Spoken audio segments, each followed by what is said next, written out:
A autonomia do Banco Central e a discussão com relação ao presidente, o que o presidente Lula tem falado do presidente do Banco Central e tudo mais. Nesse vídeo eu vou conversar um pouquinho sobre isso. É um tema com o qual eu mexo há um bom tempo.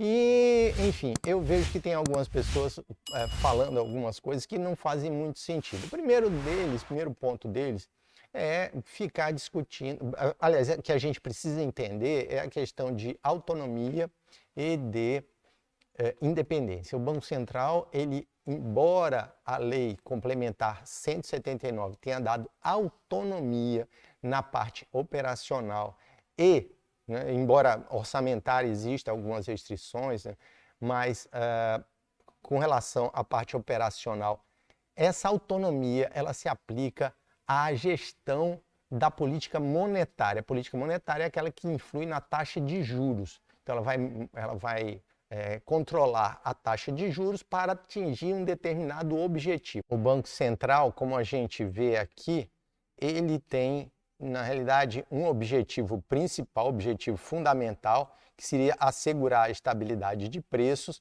que é bem ampla a ideia aqui, mas a gente vai voltar sobre isso, e sem prejuízo do seu objetivo fundamental, ou seja, primeiro objetivo fundamental, o Banco Central também deve zelar pela estabilidade do sistema e eficiência do sistema financeiro e suavizar as flutuações do nível de atividade econômica e fomentar o pleno emprego. Então ele tem aqui 3 objetivos e a gente já vai passar por eles.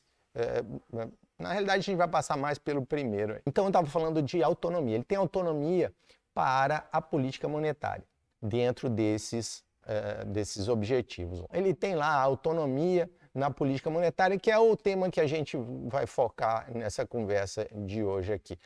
Na realidade, a grande discussão é falar o seguinte: mas o Banco Central ele é independente, aliás, ele tem uma autonomia, ele não tem ligação política e tal. Veja, isso para mim é meio que imaginário, certo? Eu acho que é um pouco difícil você acreditar no mundo de hoje que as pessoas têm independência para tomar ou autonomia para tomar suas decisões sem um compromisso político. A começar pelo fato do compromisso político inicial. O pessoal fala que jabuti não sobe em árvore, ou seja, o ditado quer dizer o seguinte: se existe um jabuti na árvore, é porque alguém colocou o jabuti por lá.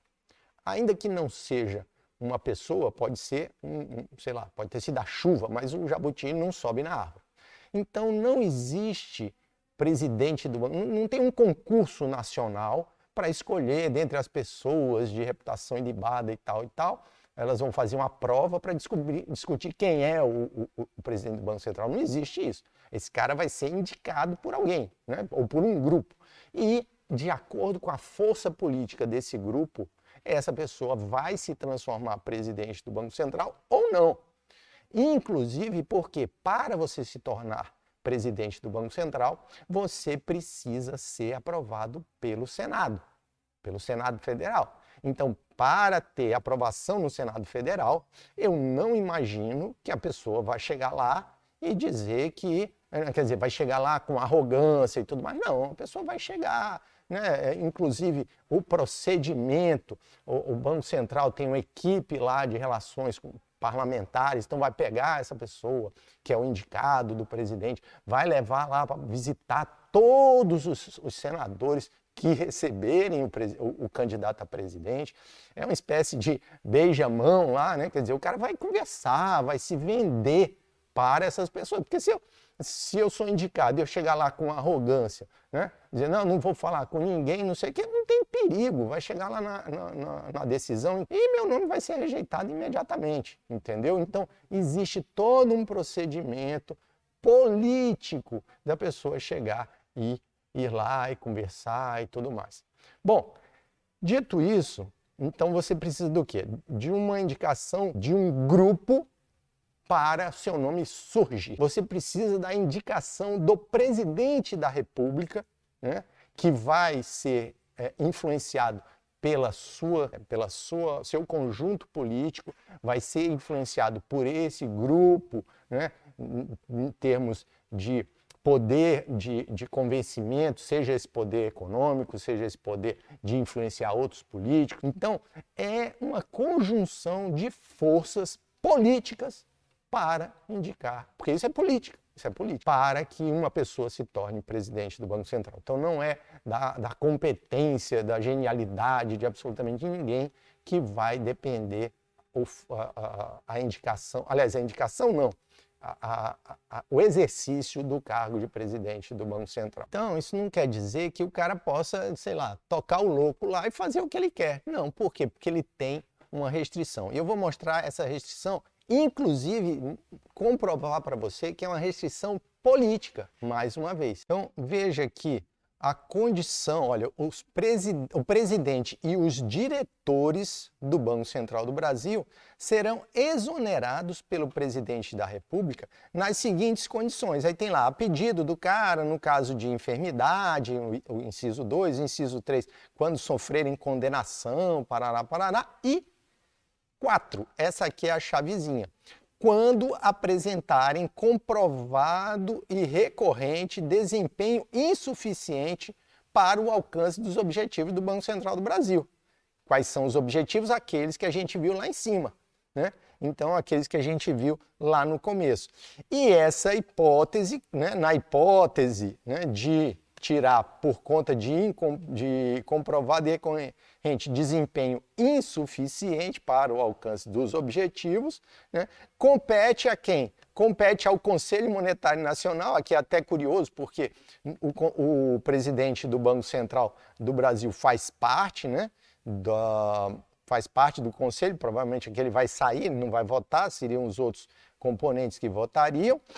E, quer dizer, então o Conselho Monetário Nacional submete ao presidente da República, o Conselho Monetário Nacional, que é indicado na maioria pelo próprio presidente da República, ele pode submeter ao presidente, né, a proposta de exoneração e cujo aperfeiçoamento, aqui é uma palavra chique para dizer cuja decisão final, fica condicionada à prévia aprovação por maioria absoluta do Senado Federal. Ou seja, precisa de 41 senadores para dizer que o presidente do Banco Central não apresentou um desempenho insuficiente para o alcance dos objetivos do Banco Central do Brasil. Ou seja, tchau, certo? Então, com 41 senadores, você tira o presidente, você tira os diretores. E aí vem um detalhe, né? Um detalhe que pouca gente fala, o pessoal fica, o presidente. O presidente tem um de 9 votos, 9, né? 9 votos do Comitê de Política Monetária. Um de 9 votos do Comitê de Política Monetária. Pode até dizer, mas ele influencia. Tá bom, isso é outra história. A princípio não era para influenciar, porque cada um deveria votar com a sua... E acontece, né? Que vários... como o próprio presidente não tem o poder de ficar tirando o povo, né? O presidente do Banco Central não tem o poder de ficar tirando nem indicando diretores, ele pode, no mínimo, sugerir, mas ele não tem esse poder, como a gente viu, como é que é feita a exoneração uma vez o diretor indicado.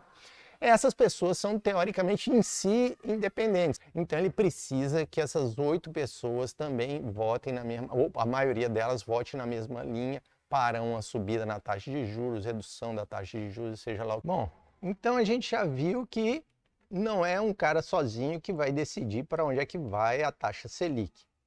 Muito menos conduzir a política monetária. Então, teria que ter pelo menos a maioria ali dos 9, teria que ter 5 pessoas, no mínimo, votando favoravelmente a uma subida da taxa, manutenção, seja lá o que for, inclusive na condução da política para o atingimento da meta de inflação. E aí a gente tem que lembrar o seguinte, a meta de inflação ela é determinada pelo Poder Executivo. Por onde?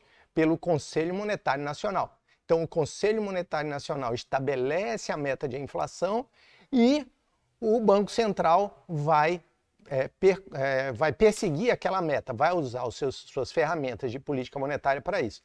E aí é onde surge na lei o espaço político para toda essa discussão.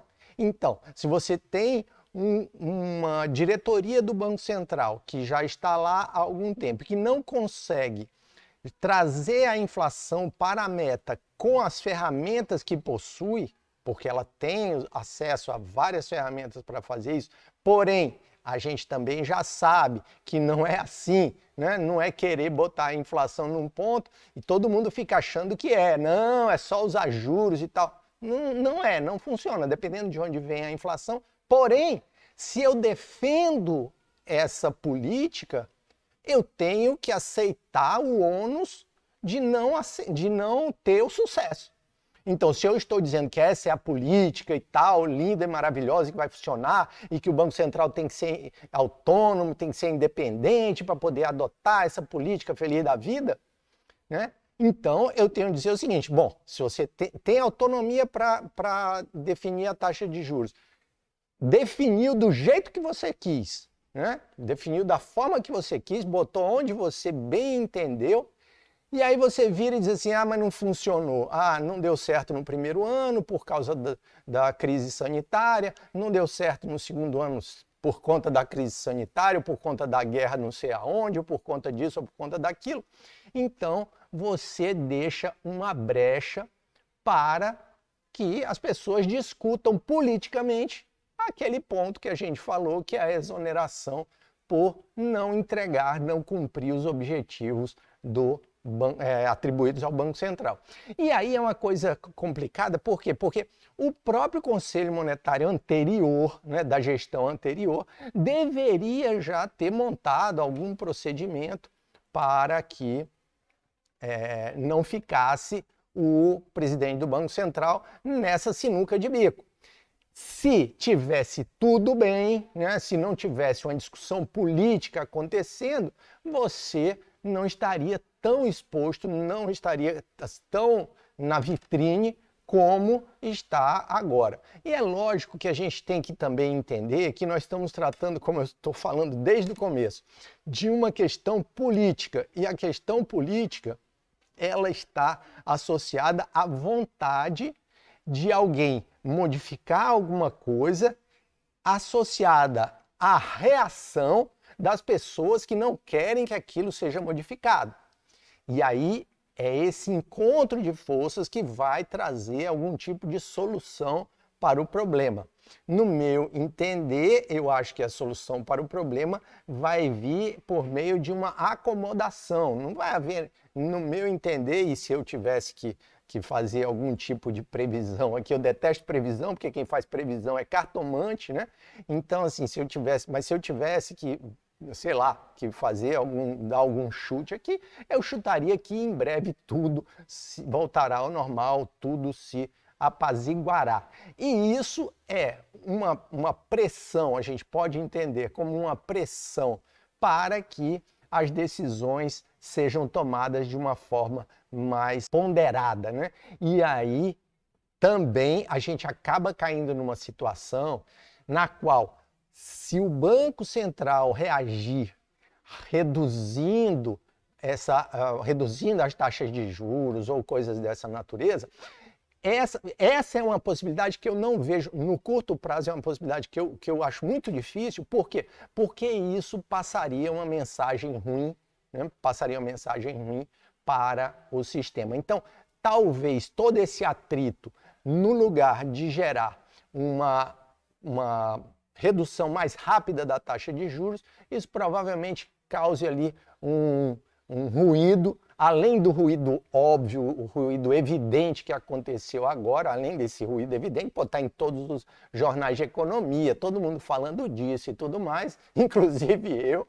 Então, o que acontece é o seguinte, além desse ruído, você vai ter um outro ruído, que é a situação do Banco Central ficar meio que naquela camisa de força, de não poder agir no sentido até mesmo de uma redução merecida da taxa de juros, porque nós estamos com um juro real aí na faixa de 7%, foi registrado 7% de juro real, né? Uma inflação de aproximadamente 6%, com a Selic de 13%, lá vai pedrada, quase 8%. Então, numa situação dessa, você ter o Banco Central meio que, por questão moral, por questão de, né, até mesmo, eu vou botar o orgulho bem entre aspas aqui, porque obviamente não é orgulho, mas é uma situação de que se ele se movimentar no sentido de reduzir a taxa de juros, pode passar para o mercado não a necessidade clara de redução dessa taxa de juros, mas uma fraqueza do Banco Central, uma intimidação por parte do Poder Executivo e por aí vai. Mas é isso, lembrando, toda a questão política, você precisa de 41 senadores dispostos a votar favoravelmente, e essa votação ela assim, geraria mil repercussões do ponto de vista de outros agentes econômicos que estariam envolvidos no processo e tudo mais, para que isso se desenrole. Agora, o que tem que ficar claro, né, o que tem que ficar claro é que dizer que não sofre influência política é pura ilusão, certo? Porque todo o processo é político. Não sejamos ingênuos. As pessoas que desconhecem o assunto têm até a motivação para pensar assim. Inclusive porque se você pensar assim, mas a política é de moeda, estabilidade do poder de compra e tal, blá, blá. Imagine a saúde, né? Imagine a educação. Então, quer dizer, o que é mais importante no longo prazo para o desenvolvimento da nação, né? Você tem coisas muito mais importantes e que não estão isoladas politicamente, primeiro porque não tem o menor sentido a não ser preservar ou entregar, né, ou atribuir a um determinado grupo o poder de decidir sobre as suas regras do jogo. O que, de certo modo, pode até ser possível, dependendo da estrutura política que você monte no país, ou seja, na região que você quer defender. Mas é isso. Então, dito isso, eu agradeço aqui a sua presença, lembrando que esse é um conteúdo extraordinário do canal, é um tema que estava passando, mas o meu foco principal aqui é a educação para investimentos, é ajudar as pessoas a investir de forma mais consciente e com mais resultado, mesmo sabendo, tendo um conhecimento mais básico de investimentos. É isso. Então, a gente se encontra no próximo vídeo. Até lá!